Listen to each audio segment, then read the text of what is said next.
आज new chapter start होगा, breathing and exchanging of gases.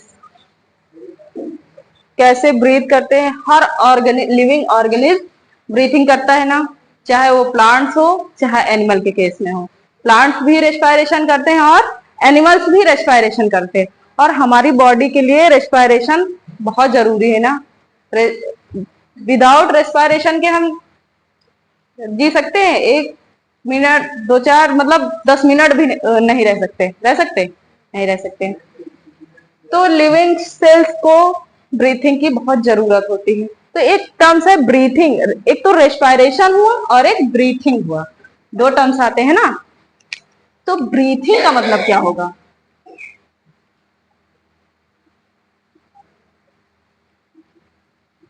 Breathing, देखो हमारी एनसीईआरटी में लिखा भी है, breathing is also known as respiration. Breathing को ही रेस्पायरेशन कहते हैं।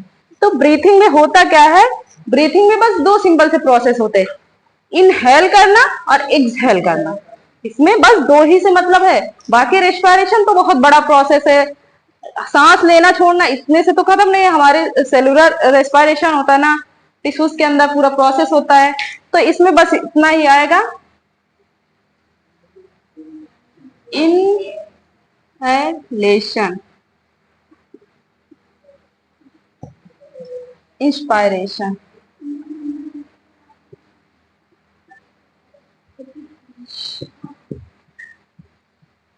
और एक्सहेलेशन।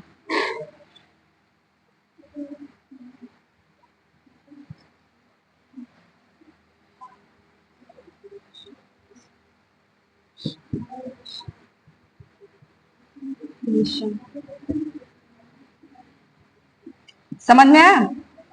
इनहेलेशन में हम लोग सांस लेते हैं, क्या लेते हैं? नॉर्मली हम लोग ऑक्सीजन लेते हैं, रिक्वायरमेंट होती है हमारी बॉडी को ऑक्सीजन की। और एक्सहेलेशन मतलब छोड़ते हैं, कार्बन डाइऑक्साइड छोड़ते हैं। यानी कि ऑक्सीजन हम लोग लेंगे, क्या लेंगे हम? O2। और क्या छोड़ेंगे? CO2। इतना समझ में आया सबको? तो रेस्पायरेशन कैसे होता है, कहाँ से स्टार्ट होता है मतलब कहाँ तक जाता है? तो हम लोग ने एनिमल किंगडम पढ़ा है, उसके अंदर फ्रॉग में कैसे होता है, पोरीफेरा में कैसे होता है, प्लेटीहेल्मिन्थ्स में कैसे होता है ना। सबका सिस्टम अलग अलग है, सबका एक जैसा तो है नहीं। कोई सेल के थ्रू, कोई अपनी गिल्स के थ्रू ले रहा है, कोई ट्रैकियल सिस्टम से ले रहा है, सबका अलग अलग है।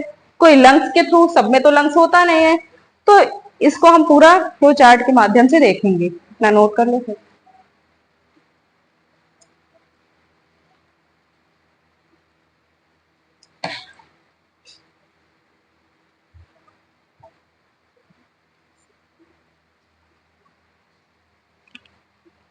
इसके बाद respiration.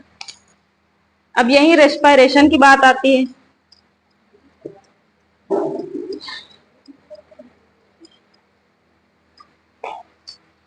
It is a physiochemical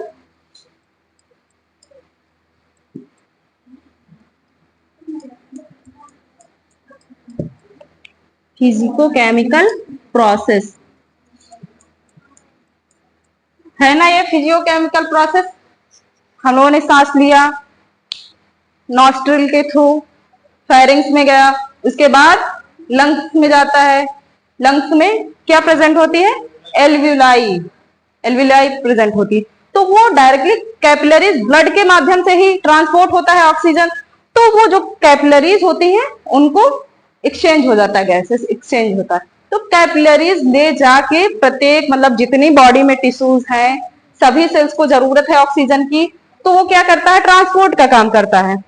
तो ये पूरा प्रोसेस हम समझाएंगे। फिजियोकेमिकल मतलब ये फिजिकली मतलब सांस लेना छोड़ना, और उसके बाद केमिकल आता है। मीन आप क्यों करते हैं?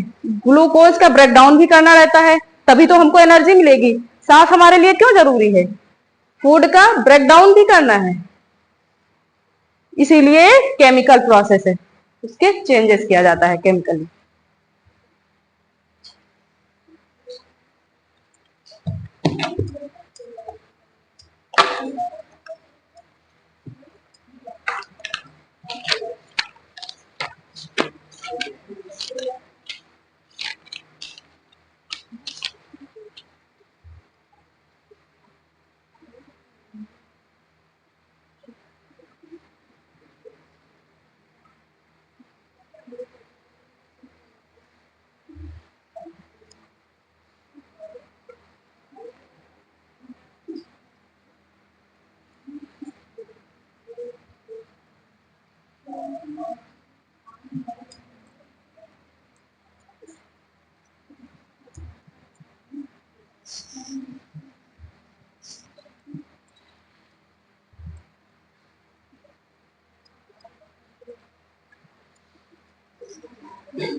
इनका रेस्पिरेशन मतलब दो बेसिस पर है, जैसे एक इनके हैबिटेट के बेसिस पर और इनके लेवल ऑफ ऑर्गेनाइजेशन।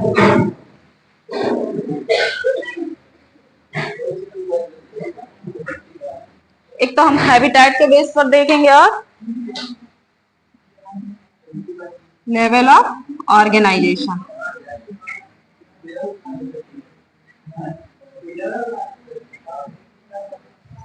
हैबिटेट के बेस पर देखेंगे मीन्स अगर ये एक्वाटिक है तो इनका अलग टाइप का होगा और अगर टेरेस्ट्रियल है तो अलग होगा।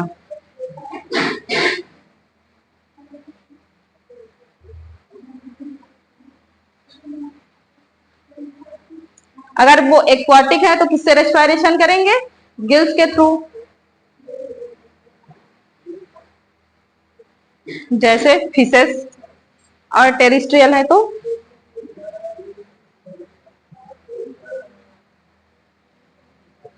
लंग्स के थ्रू।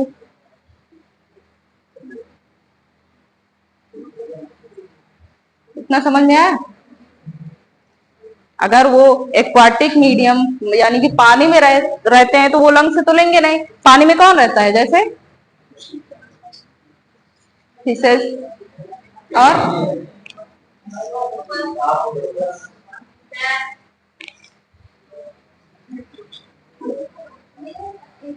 टेरेस्ट्रियल में लंग्स के थ्रू। इसके बाद लेवल ऑफ ऑर्गेनाइजेशन की बात होती है तो हम लोग पोरीफेरा से कॉर्डेट तक पढ़े हैं, सारे फाइलम पढ़े हैं ना। तो उनका जैसे सेलुलर लेवल ऑफ ऑर्गेनाइजेशन सबका अलग अलग है ना, और हम सबके रेस्पिरेशन के बारे में पढ़ भी चुके हैं।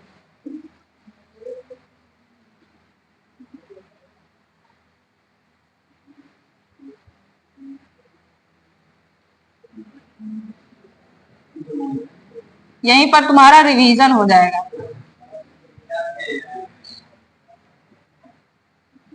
ऑर्गन, इसके बाद ऑर्गन सिस्टम। सेलुलर में कौन आएगा? पोरीफेरा।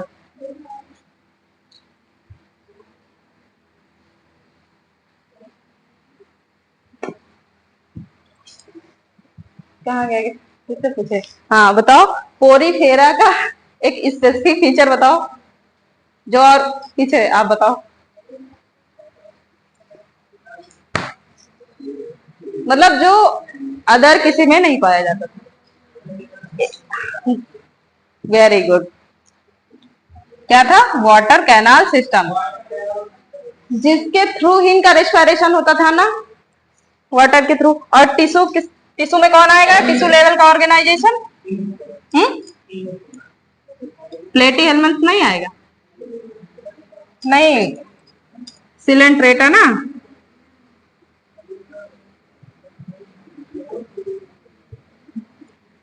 और टीनोफोरा।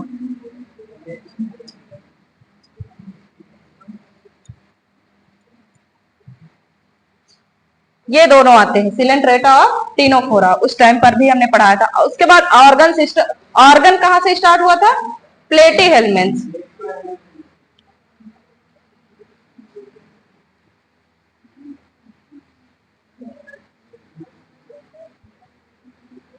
उसके बाद ऑर्गन सिस्टम एसके हेलमेंथ।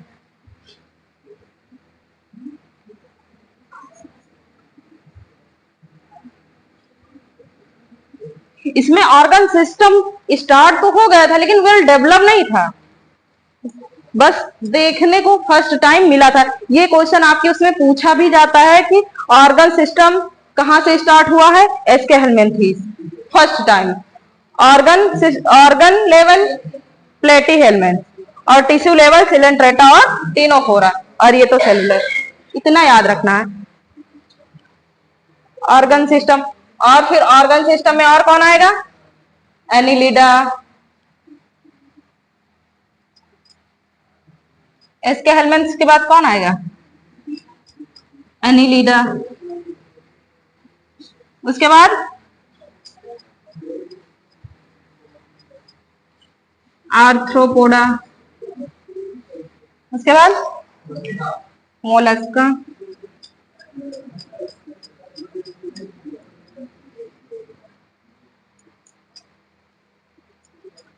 इकाइनो डर्माटा।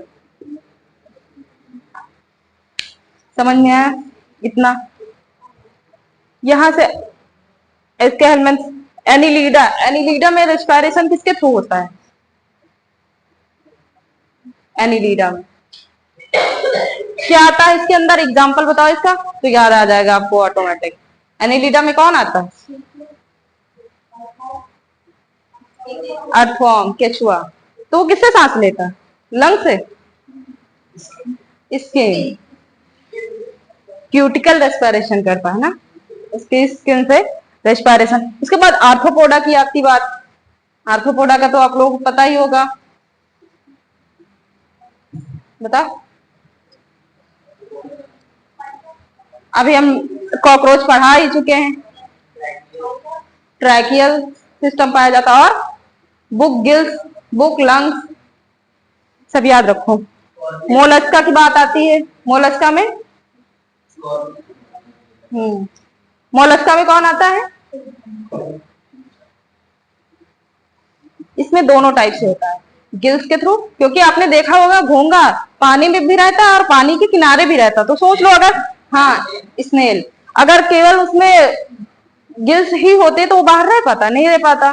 तो उसमें भी लेस लंग, मतलब लेस, पूरी तरह से फॉर्मेशन नहीं हुआ था लेकिन थोड़ा हुआ। उसके बाद इकाइनोडर्मेटा, किससे हुआ था, इसका तो बहुत स्पेसिफिक है ना, इकाइनोडर्मेटा का क्या पाया जाता है इसमें, कौन सा सिस्टम वाटर का, इसमें बहुत कंफ्यूजन रहता है, वाटर वेस्कुलर सिस्टम, वेस्कुलर, बस उसमें कैनाल था, इसमें वेस्कुलर सिस्टम। तो इसमें वाटर वेस्कुलर आपने देखा हो, इसकी कितनी आर्म्स, ऐसे ऐसे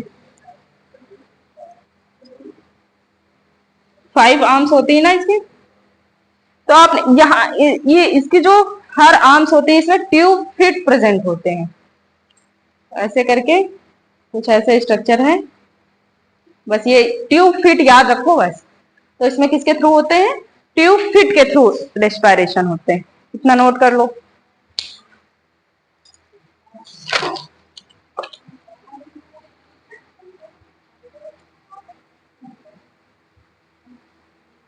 और एक चीज ये याद रखना,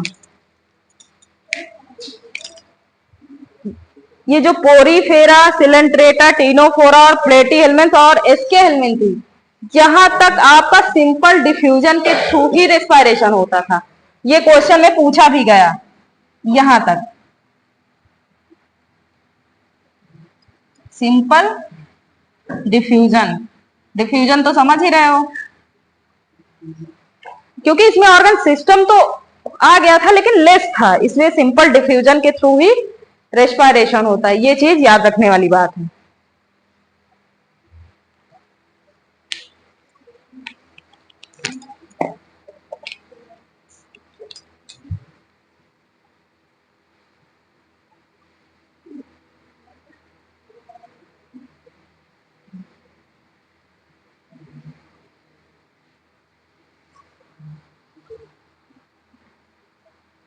इसके बाद कॉर्डेटा आते हैं। कॉर्डेटा में आपने सबसे पहले क्या पढ़ा था, पाइसिस पढ़ा था, उसमें किससे होते हैं, पाइसिस में, फिशेस में, गिल्स के थ्रू। उसके बाद फिशेस के बाद क्या आते हैं? एम्फीबियंस। उसमें किससे होता है? Gills plus skin plus lungs भी तो होता है। मल्टीपल रेस्पिरेटरी सिस्टम होते हैं इसमें, अलग अलग, जबकि डिटेल्स में आप पढ़ ही चुके हैं उसका। उसके बाद क्या आते हैं? रेप्टाइल्स, एप्स और मैमल्स। इनमें लंग्स के थ्रू होता है। रेप्टाइल्स, मैमल्स और एप्स, बर्ड्स। इतना याद रखना, नहीं लिख लो।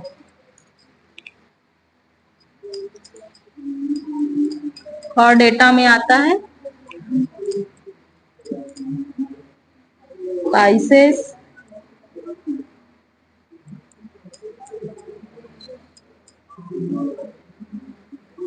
Amphibian,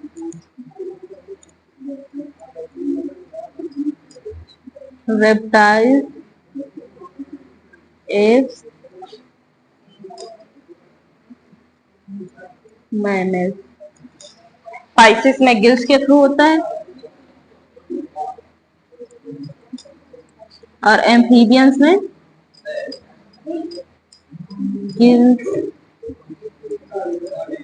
lung, skin.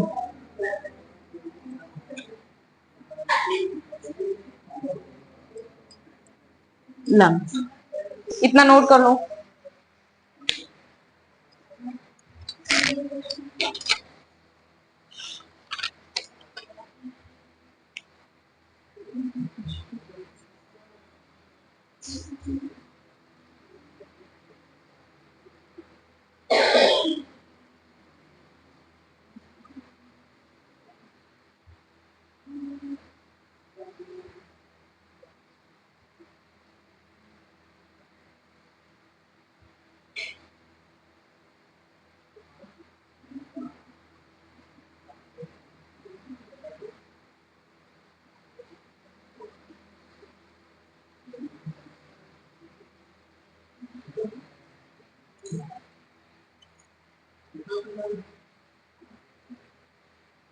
इरेज कर दे।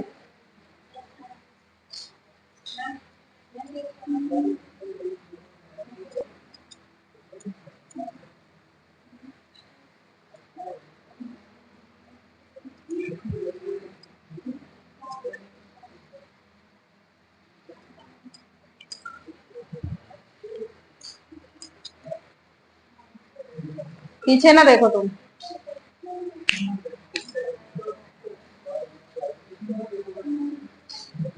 स्टेप्स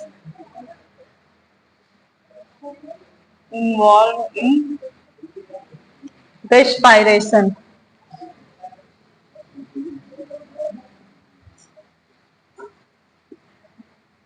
कौन कौन से स्टेप्स इन्वॉल्व हैं रेस्पिरेशन के? ये कहाँ चले गए पीछे?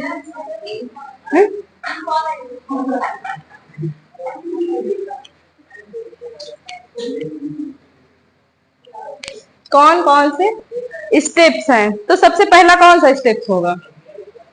ब्रीथिंग होगी। सबसे पहले तो ब्रीथिंग होगी।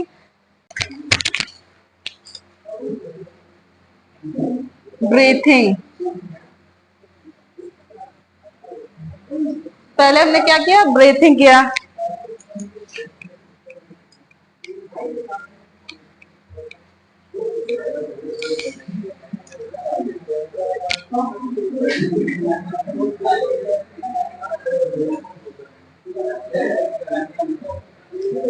ब्रीथिंग किया किसके थ्रू?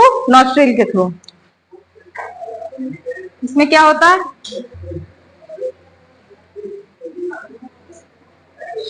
पहले इनहेलेशन किया, ब्रीथिंग के बाद सेकंड स्टेप क्या होता है?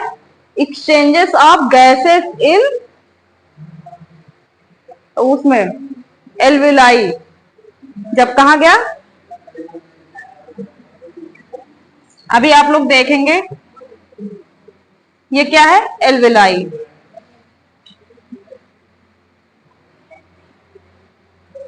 लाई तो डायरेक्टली ये ब्लड वेसल्स में नहीं छोड़ती, किसके थ्रू?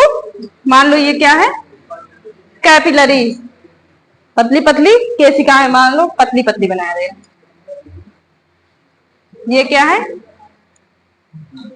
इसको बोलेंगे सिस्टेमिक कैपिलरीज।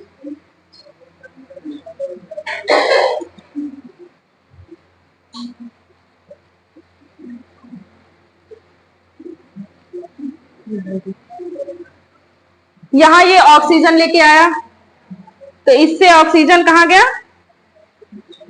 कैपिलरीज में। और यहां से CO2 कहां चला गया? एल्वियोलाई में वापस जा रहा है। भाई CO2 दो, O2 लो। इतना प्रोसेस सबको समझ में आया? यहां क्या लिखेंगे? एक्सचेंजेस ऑफ, ये दूसरे उसमें लिखेंगे, दूसरा प्रोसेस। पहले में ब्रीथिंग, दूसरे में ये क्वेश्चन आपके उसमें ऑब्जेक्टिव में पूछा जाता है कि दूसरा स्टेप क्या होगा? पहला स्टेप एक्सचेंजिंग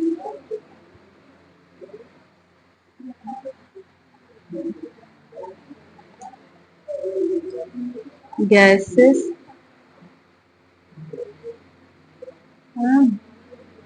बिटवीन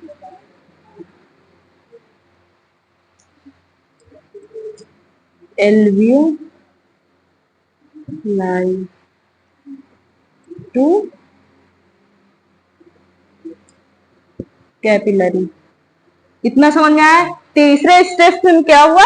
एक्सचेंजिंग हुई गैसेस का। कहा? ये ब्लड कैपिलरीज है ये, और ये एल्वियोलाई ये कहां पाई जाती है? लंग्स में। भी लंग्स का स्ट्रक्चर पढ़ाएंगे, गुच्छे के आकार का आपने देखा होगा, लंग्स में स्ट्रक्चर देखा होगा ना, तो वही एल्वियोलाई के थ्रू इसमें एक्सचेंजिंग हुआ। अब इसके बाद तीसरा स्टेप आता है।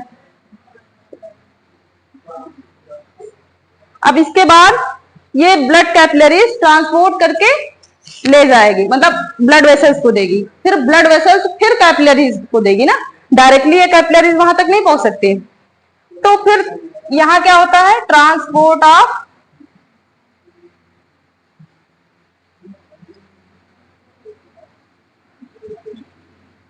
गैसेस,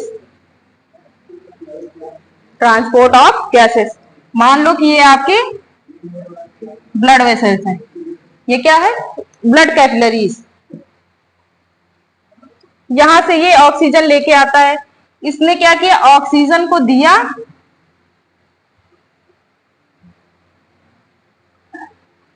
और मान लो कि ये हमारा टिश्यू है, ये क्या है?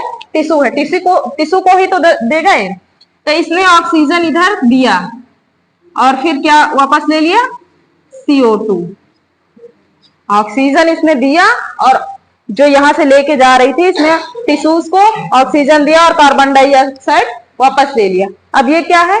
टिश्यू है। तो आपने पढ़ा है ना कि हमारा फूड खाते हैं, फाइनल प्रोडक्ट क्या बनता है? ग्लूकोज बनता है।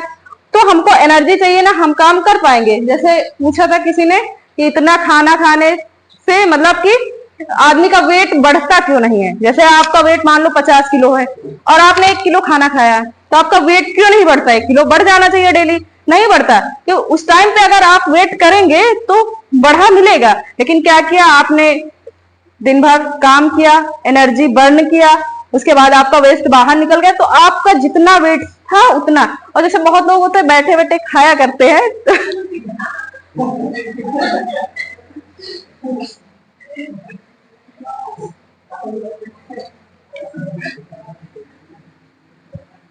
exchanges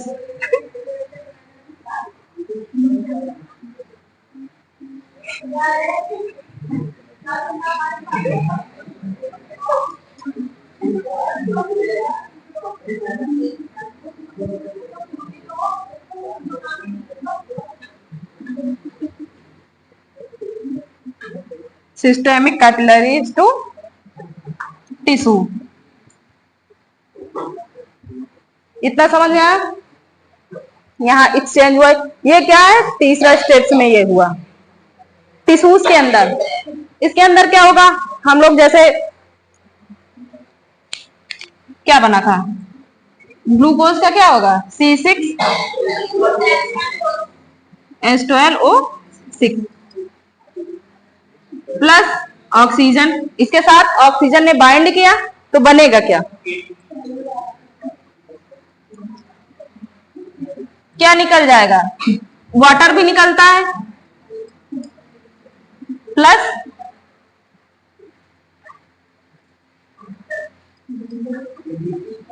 plus carbon dioxide.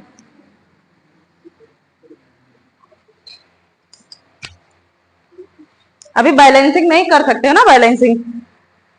Carbon glucose, ये क्या है? ग्लूकोज है। ग्लूकोज किसके साथ बाइंड हुआ?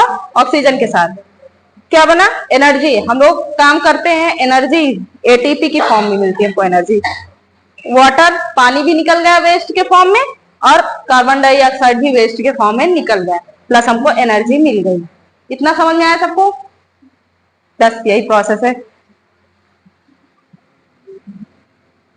बैलेंसिंग हो गई इसकी। जैसे फोटोसिंथेसिस में क्या होता है? Carbon dioxide plus H2O glucose बन जाता है, ऑक्सीजन रिलीज हो जाती है। तो प्लांट के केस में भी यही होता है वो, यानी कि उसमें ये सोचो कि रिवर्स फोटोसिंथेसिस होता है उसमें भी। इसको लेंगे तो ये बनाएंगे, इसको तोड़ेंगे तो फिर रेस्पिरेशन। प्लांट खुद हाथ में रेस्पिरेशन। कभी तुम लोग पेड़ जंगल वंगल में जाओ रात में, तो तुम्हें क्या हो ना, तो आवाजें, जैसे खेत वेत में जहाँ पानी रहता है तो बुलबुले टाइप में रहते हैं, तो प्लांट रेस्पिरेशन करते हैं। इसीलिए किसी भी खेत में हमेशा अगर पानी भरे रहोगे तो सूख जाएगा। सूख जाते हैं ना धान गेहूं, तो उनको रेस्पिरेशन की जरूरत हो। ये नहीं कि तुम पूरा 15 दिन 20 दिन पानी ही भरे रहो, पीले पड़ जाएंगे सूख। क्योंकि हर लिविंग्स को रेस्पिरेशन की जरूरत होती है, और वो बुलबुले निकलते रहते हैं। वो किसके? exchanges of gases between alveoli to capillary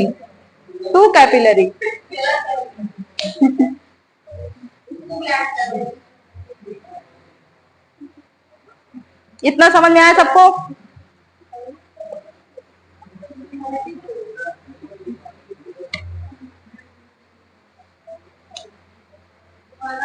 ये सोचो कि 5वां स्टेप कर लो।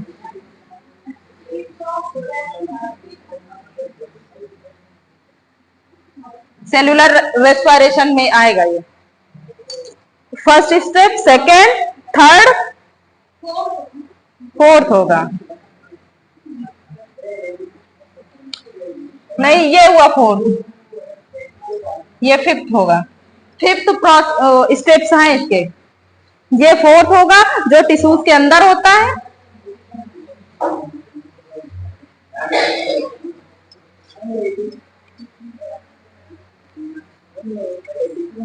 ATP, adenosine triphosphate.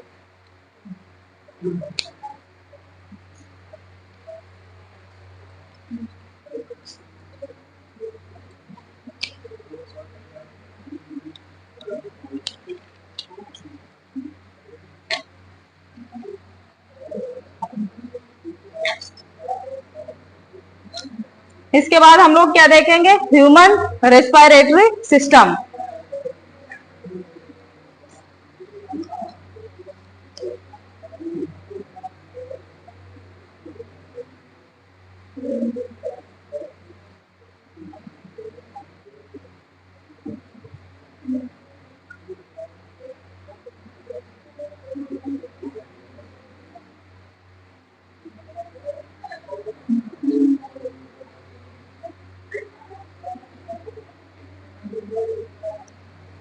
इरेज कर रहे हैं? कर लो भाई।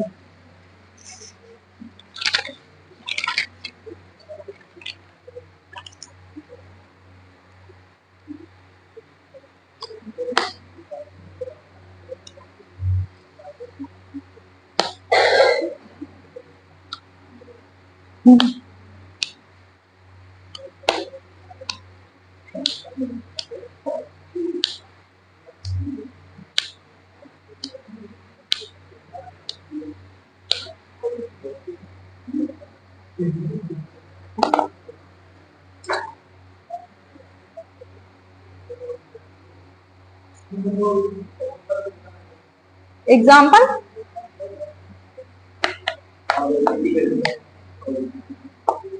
ओबेसिटी क्या हुआ, किसको हुआ?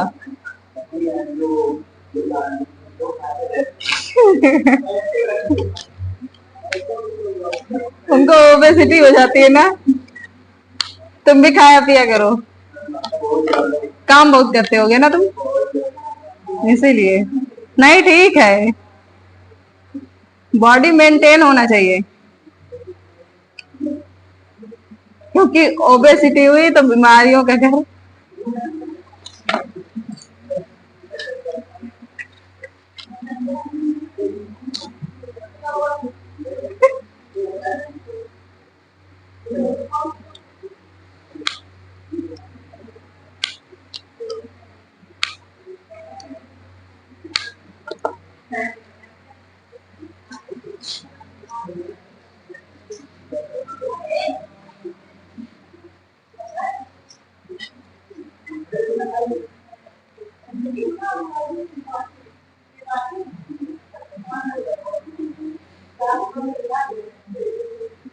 अरे भाई पूरी डिटेल्स में बताओ, कोई और ही पहुंच जाए।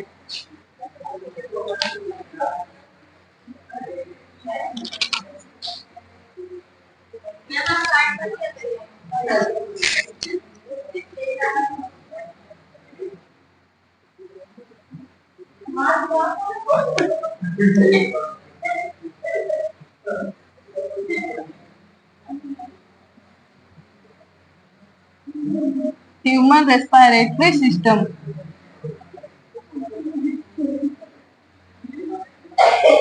कोई मुझे इसके बारे में पूरा बताएगा, मतलब कहाँ से कैसे क्या होता है, बताओ।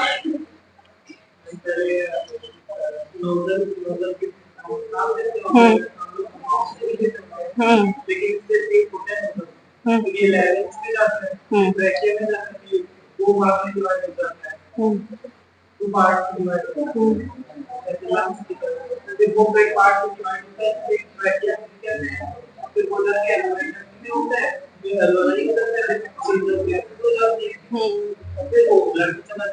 पहले हम ह्यूमंस का डायग्राम बना रहे ना।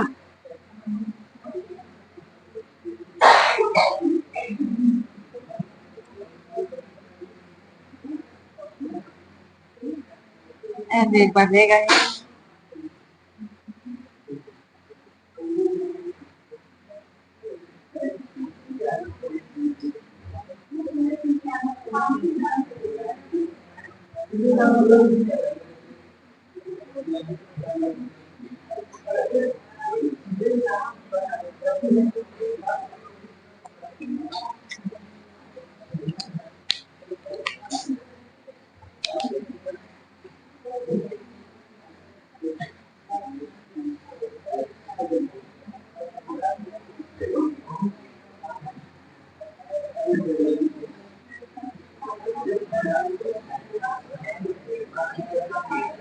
बात नहीं।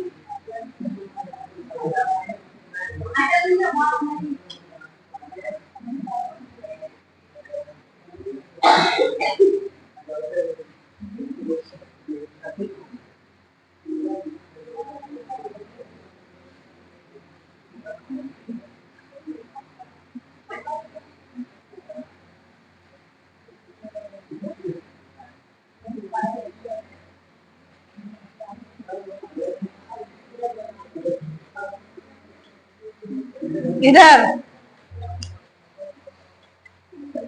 ये नॉस्ट्रिल नेजल कैविटी हो गई, और ये बक्कल कैविटी। जब हम खाना खाते हैं, देखा होगा कभी खाना अगर बात करते हैं तो खाना वापस नाक से निकल आता, क्यों? क्योंकि इन दोनों का हंसो ना,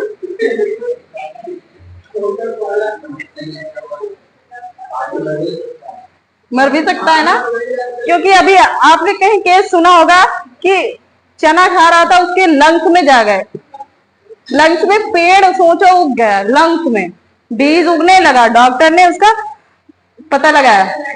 सुना क्यों? क्योंकि जब खाते थे, अभी आगे हम पढ़ाएंगे, यहाँ पर एक मसल्स का, ये समझो कि फेरिंग्स पे ऊपर इपिग्लॉटिस, हाँ इपिग्लॉटिस पाया जाता है, वो ओपन होगा तो लंग्स में जाता, यहीं से वेंट्रल साइड में क्या होता है, ये हमारे लंग्स होते हैं, और डॉर्सल साइड में हमारा इसोफेगस उधर चला जाए, यहीं से दोनों अलग हो जाएंगे, लेकिन जहां तक फायरिंग तक सेम आता है। आगे वेंट्रल साइड, इधर समझ लो, फायरिंग्स आपके डाइजेस्टिव सिस्टम में भी आता है और इसमें भी आता है, तो ये दोनों सेम जगह रहते हैं। तो यहीं से जब वो एपिग्लॉटिस, मतलब जब उसको लगेगा सांस आ रहा है तो वो खुलेगा और फिर बंद हो जाएगा, तो इसोफेगस से आपका खाना उधर चला जाएगा। यहां तक समझ में आई? ये आपके क्या हुए, नॉस्ट्रिल,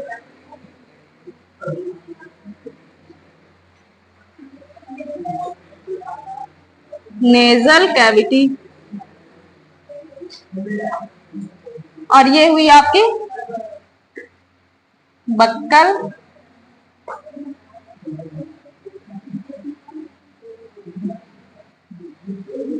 और ये आपकी पाइप लाइक स्ट्रक्चर फायरिंग्स।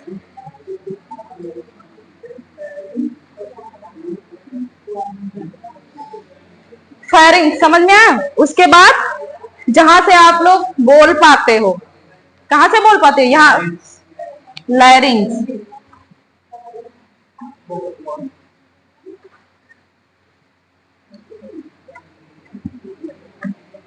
उसके बाद आपने देखा होगा आपके अंदर दो लंग्स होते हैं ना, एक इधर होता है और एक इधर होता है, राइट और लेफ्ट, टू पार्ट्स में होता है।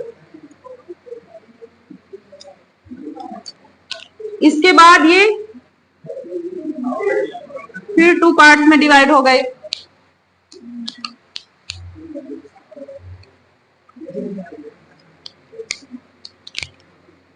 इसी तरह फर्दर डिवीजन इसमें होता गया।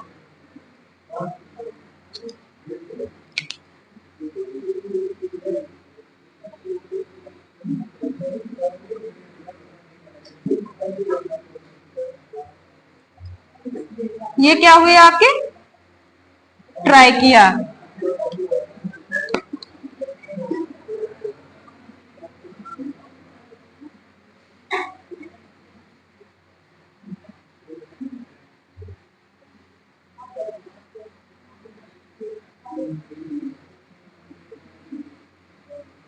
Primary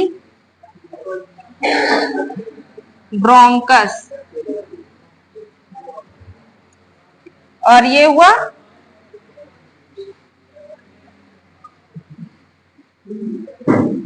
secondary bronchus. इसके बाद टर्सरी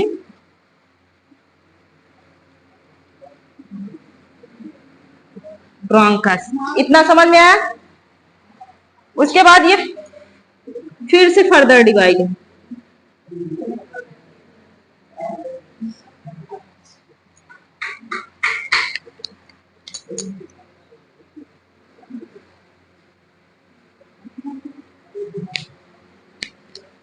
इसको क्या कहेंगे, इनिशियल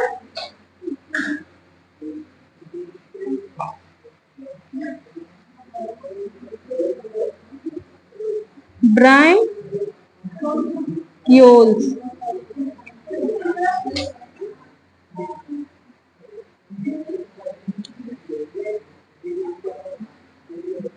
और ये टर्मिनल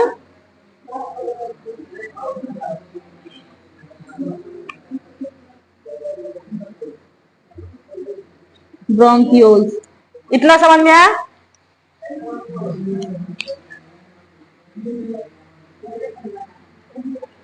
इसी तरह बना लो स्ट्रक्चर, वो केवल हम ब्रांचेस बताए हैं, ठीक है, गुच्छे की तरह इधर उधर ये सब फैली रहती है ना। टर्मिनल, इसके बाद आपकी लगी रहती है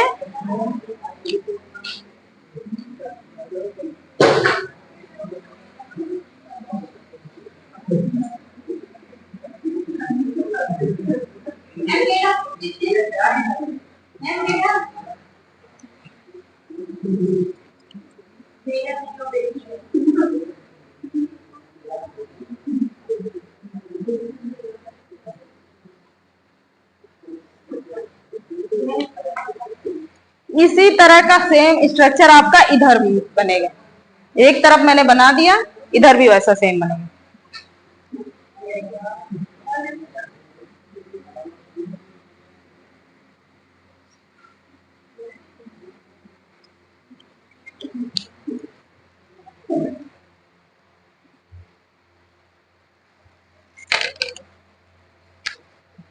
ये क्या है आपकी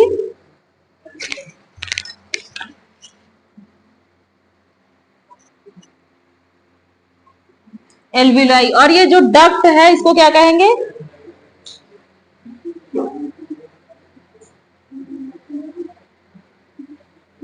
इतना समझ में आया सबको? किसी को कोई दिक्कत? इधर रुक जाएंगे। इतना समझ में आया सबको? इसीलिए खाते समय बात नहीं करना चाहिए। अभी देखे होंगे खाना हमारे लंग्स की ओर जाता है, लेकिन हवा के द्वारा बाहर। अगर ना हो, हमेशा हवा भरी होती है आपके लंग्स में, अगर ना हो तो लंग्स में चला जाए।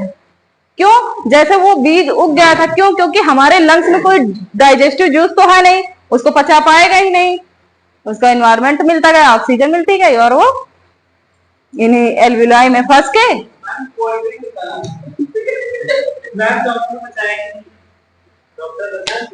क्या है? हाँ, कैसे सुनने को मिला था, अब बचा पाए कि नहीं? हाँ, इनिशियल स्टेज में पता होना चाहिए किसी चीज का हो। अब जैसे आपकी धमनी कटी, अगर आप इनिशियल स्टेज में पहुंच गए तो आप बच सकते हैं, नहीं तो आपका हाँ तो नहीं बच, क्योंकि ब्लड के ऊपर है ना। जिस रफ्तार से आपका ब्लड निकल गया पूरी बॉडी से, खत्म का नहीं रुक सकता। बांध के देखो, अभी अब अगर बहुत तेज से बह रहा, आप उंगली रखो तब भी बहता रहता, नहीं रुक सकता। जब आप वेल्स का नहीं रोक सकते, सोचो धमनी का तो रोक ही नहीं सकते, बिल्कुल नहीं रुक सकता।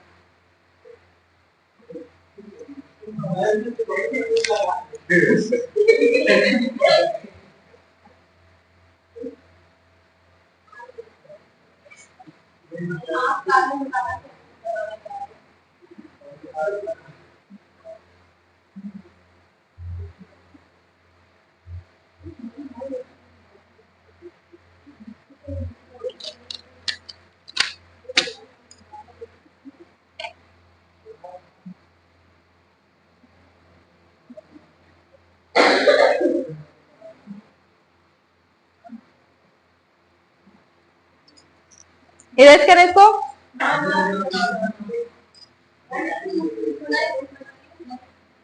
पहले बतिया रही थी।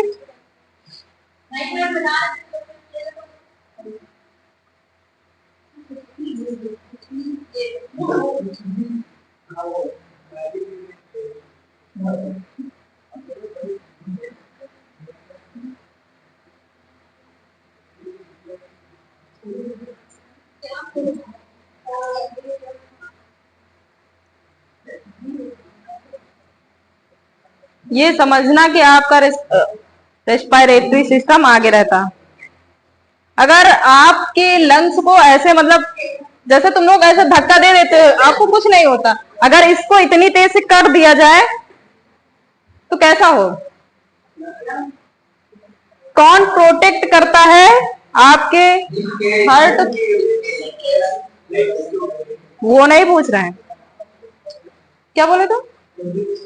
हाँ, ये जो आपकी बॉडी है, आपके अंदर हार्ट इधर ही प्रेजेंट होता है, लंग्स होते हैं, कितने सॉफ्ट कितने नॉर्मल होते हैं। ये इनको कौन प्रोटेक्ट करके रखता है? स्टर्नम। देखा होगा ना, अगर आप लोग कंकाल तंत्र देखो, है ना, स्केलेटल, तो उसमें रिब्स कितनी पेयर्स में रिब्स होते हैं? एक तरफ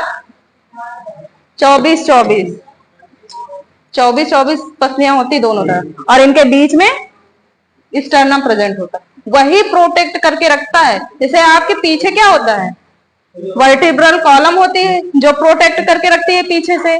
तो इन्हीं के अंदर ही इतने सॉफ्ट चीजें प्रेजेंट होती है। नहीं तो ये, अगर देखा होगा आपका दिल, वो हार्ट कितना सॉफ्ट होता है, उसको बस ऐसे मार दो, जब ओवरकांड सर्जरी करते हैं तो मैं उनको क्या काटते हूँ? और क्या, नहीं काटते नहीं है।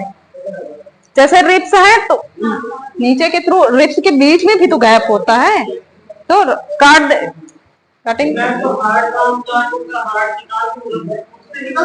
क्यों नहीं, जैसे आपकी ये रिप्स है पूरी ऐसे करके ऐसे बनी है ना रिप्स, बीच में तो उनकी जगह है, क्यों नहीं। डॉक्टर है, डॉक्टर कुछ भी कर सकता है। इरेज करें इसको।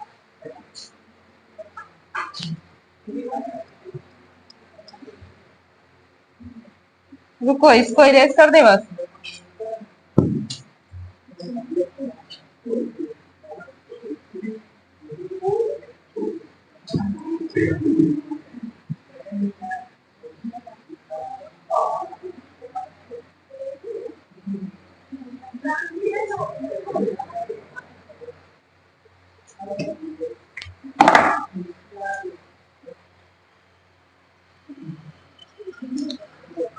इसका मुंह ऐसे ही बना लो।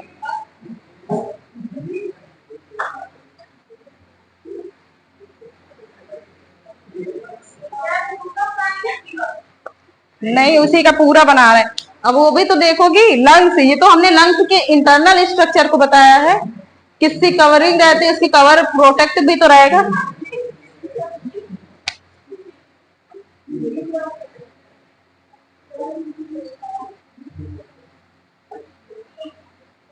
ये चीज समझ में इतना सेम रहेगा।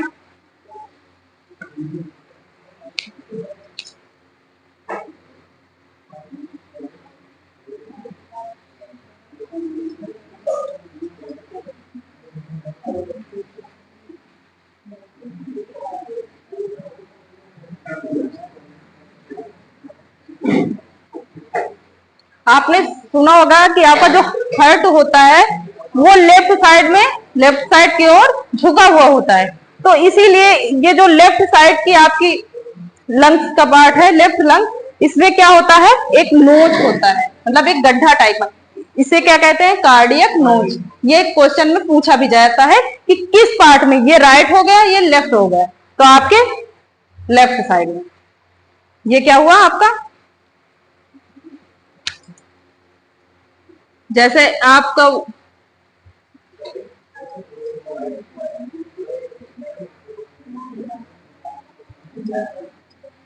जैसे हार्ट के केस में हम लेफ्ट और राइट, उसी तरह इसमें बस वो जो मैंने स्ट्रक्चर बनाया था वो इसी के अंदर पूरे जाल की तरह फैला हुआ, तो हम केवल इसके ऐसे एक्सटर्नली देखेंगे इसको। तो ये किससे होती है, एक मेम्ब्रेन से कवर्ड रहती है।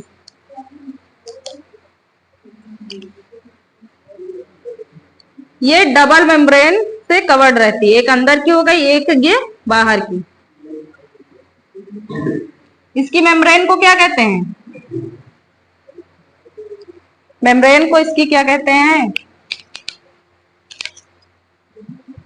इसके अंदर एक फ्लूइड भरा होता है।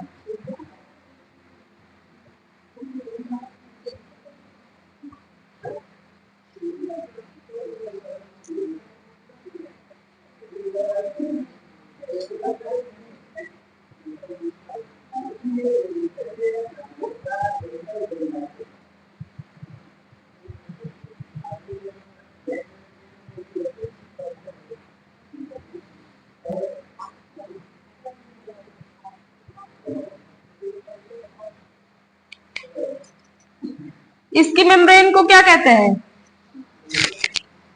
मेम्ब्रेन को क्या कहते हैं, बताओ। है?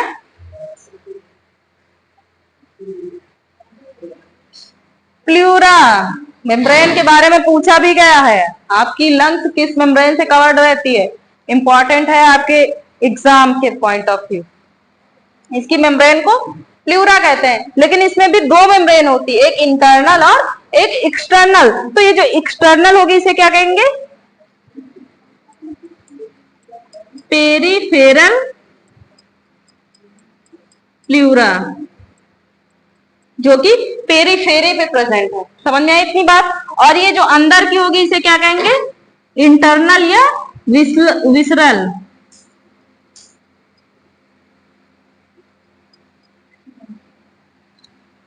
इतना समझ में आया।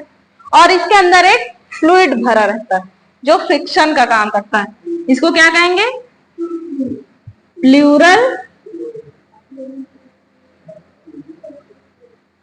बस ये वर्ड जरूर याद रखना अपने दिमाग में, इन्हीं वर्ड से क्वेश्चन, बाकी अब से थ्योरी नहीं पूछेगा, बस यही वर्ड्स पूछेगा। और जो आपकी ये लेफ्ट साइड की है ना, ये लेफ्ट है और ये राइट है, तो यहां पर एक नोच पाया जाता है, इसे क्या कहेंगे? कार्डियक, क्योंकि कार्डियक वर्ड किससे आया? हार्ट से।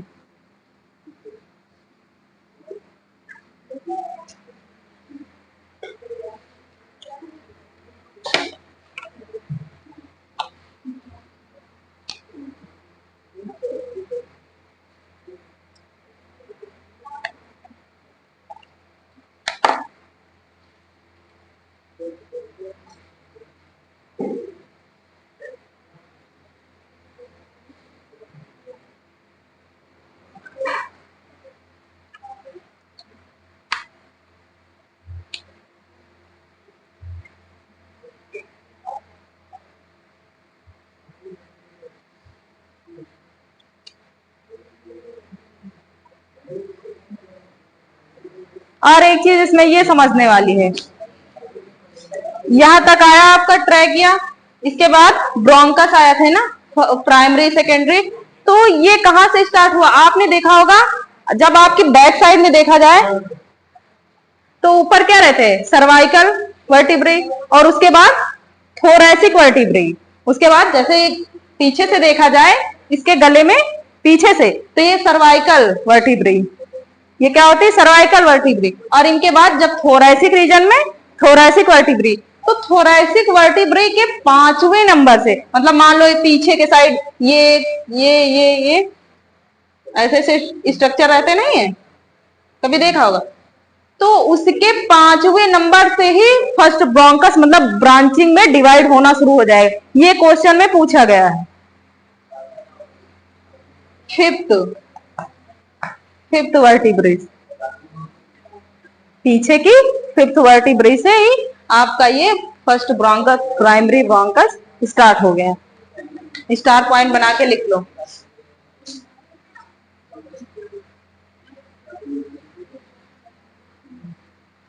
प्राइमरी को ऐसे लिख लो, प्राइमरी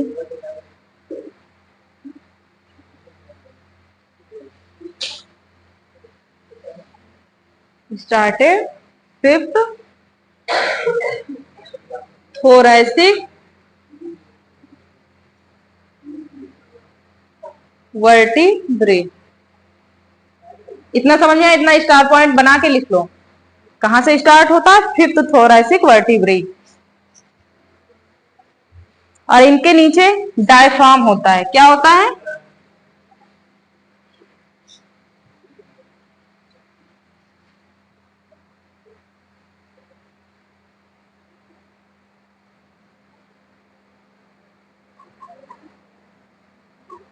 डायाफ्राम। इसका काम क्या होता है? जैसे आप लोग सांस लेते हो तो ये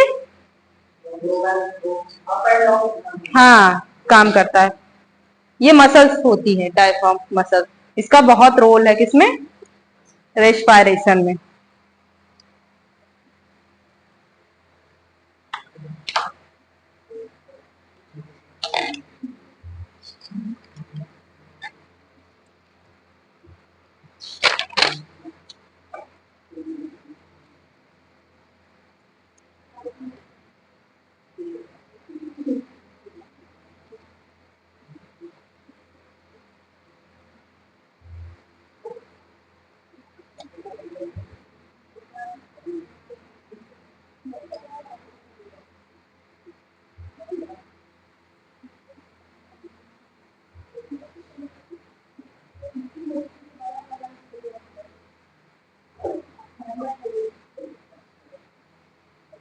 इसको इरेज करें?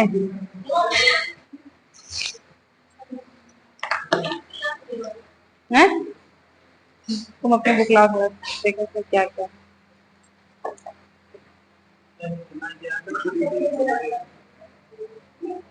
इसके बाद मैकेनिज्म आएगा ना।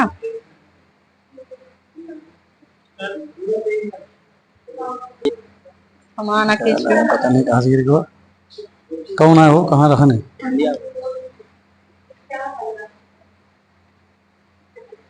सर जी यहाँ करिए एडिट कर दिए 1 मिनट। क्या? प्रोजेक्ट। हाँ ये अरे वो तो बस इसमें फिजिक्स केमिस्ट्री भरा हुआ है। पहले कौन रहने? ये नहीं पहले ये नहीं। हाँ ये रहने। 13 मिनट। चलिए आज के क्लास में जो है क्या पढ़ाएंगे आपको? चलिए आज के क्लास में जो है क्या पढ़ाएंगे आपको? ये टॉपिक आपको पढ़ाएंगे जो तो पूरा नहीं आ रहा है ना यार? अरे सर जी हुआ है ये पूरा नहीं नहीं, हम जान गए ना। नहीं आएगा, पूरा नहीं आता है। वो थोड़ा आ रहा है ना। वीएन फिर से बोलो। कहाँ से आए वीएन यार? साला कहाँ फंसा रहे हो तुम आज?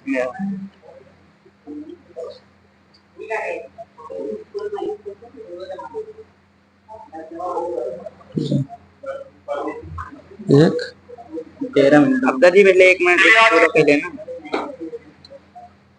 लेकिन कम टाइम होगा। कितने मिनट का टोटल है? क्या बताओगे? थक गई क्या? Energy loss.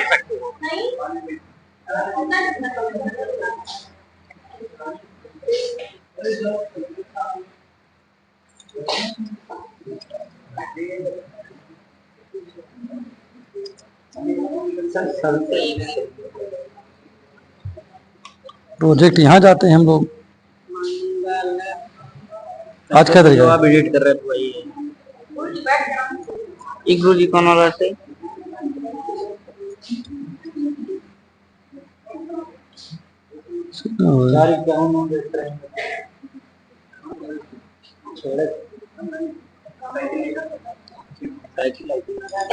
यहाँ से वो चाहिए। न्यू प्रोजेक्ट चाहिए। हाँ सही है।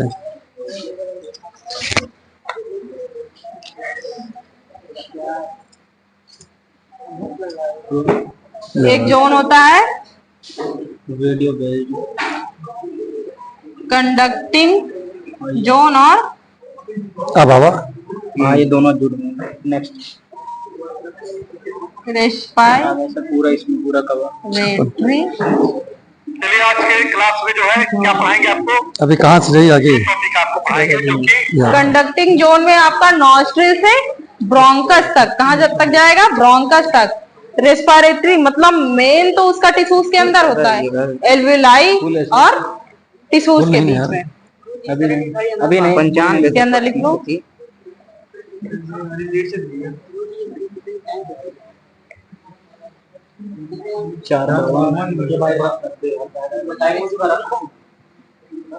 सही पहले डिलीट करें कुछ। ये कौन रहा है? नीचे से डिलीट करना है। नहीं नहीं होकर नहीं तो आज वाला हो जाएगी। कंडक्टिंग जोन के बारे में ये भी पूछा जाता है, कहाँ से कहाँ तक आपका कंडक्टिंग जोन होगा और कोई शर्ट ये वाला पहने नहीं ना आज। बस ऐसे दिया दे क्या था चला जाए। No to 5